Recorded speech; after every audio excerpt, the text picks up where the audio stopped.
Presiden Joko Widodo melantik Bambang Susantono sebagai Kepala Otorita Ibu Kota Negara atau IKN.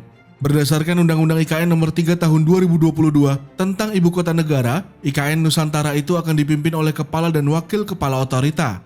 Kepala Otorita Ibu Kota Nusantara yang dimaksud dalam undang-undang itu adalah Kepala Pemerintah Daerah Khusus Ibu Kota Nusantara. Nantinya, Kepala Otorita IKN diminta merespon perkembangan era digital saat ini dalam memudahkan pelaksanaan segala urusan pembangunan IKN. Untuk posisi ini, Jokowi tentu punya pertimbangan tersendiri, apalagi melihat sederet pengalaman yang dimiliki oleh Bambang. Sebelumnya, Bambang pernah menduduki jabatan sebagai Vice President East Asia Society of Transportation Studies atau EAST. Dirinya juga tercatat pernah menjadi anggota Dewan South-South North Foundation yang fokus pada bidang perubahan iklim dan lingkungan. Selain aktif di berbagai lembaga, Bambang juga menjadi staf pengajar di program Pasca Sarjana Bidang Ilmu Teknik Universitas Indonesia.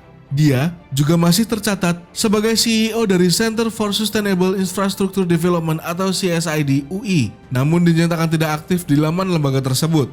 Dia juga pernah diangkat sebagai Komisaris Utama PT Garuda Indonesia Tbk pada 2012. Saat ini, Bambang mengemban amanat sebagai Wakil Presiden Knowledge Management and Sustainable Development di Asian Development Bank sejak 2015.